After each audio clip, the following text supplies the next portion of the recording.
Olá, mercado de ações. O tópico agora é características do mercado.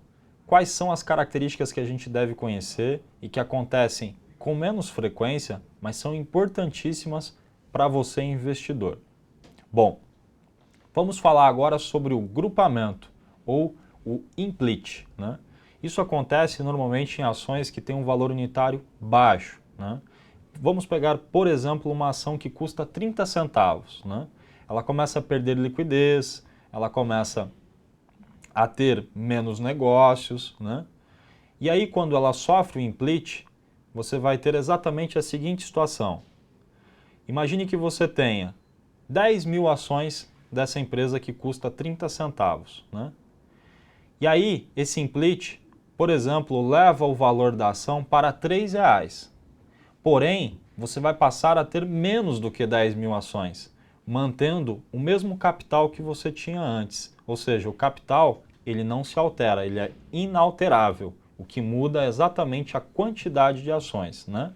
A gente vê algumas empresas, né, que passam por dificuldade, sofrendo bastante, caindo fortemente, e geralmente quando elas chegam em centavos, corre esse risco de termos aí o grupamento, né?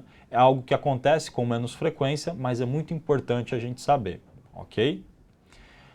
O segundo dado importante que a gente precisa conhecer também é exatamente o desdobramento, ou seja, o split, que é exatamente o contrário do que a gente tinha de uma ação que custa um valor unitário bem baixo, por exemplo, 30 centavos.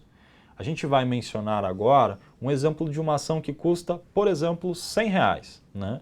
Essa ação começa a perder liquidez porque o pequeno investidor não consegue acessar os investimentos nessa empresa porque o valor unitário dela passou a ser muito maior, ou seja, ela, abre aspas, custa caro para o pequeno investidor, né?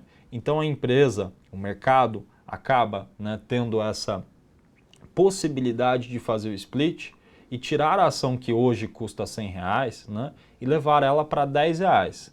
Poxa, mas isso vai mexer no seu capital? Você que já está comprado na ação e ela custando R$100, agora vai passar a custar R$10, você vai perder, por exemplo, R$80, R$90 nesse investimento? Não, o seu capital não se altera. O que vai mudar é a quantidade de ações que você tem naquela empresa.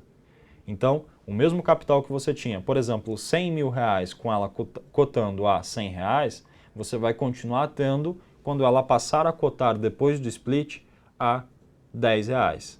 Porém, para que isso aconteça, o número de ações passou a ser muito maior, né? Isso, né, como eu falei, é algo que para o mercado acaba sendo vantajoso, porque fica muito mais acessível para os investidores de modo geral poderem também se posicionar naquela empresa, tá certo? Também é algo que acontece com menos frequência, mas é muito importante a gente saber. Eu vou ficando por aqui, um abraço e até o próximo tópico.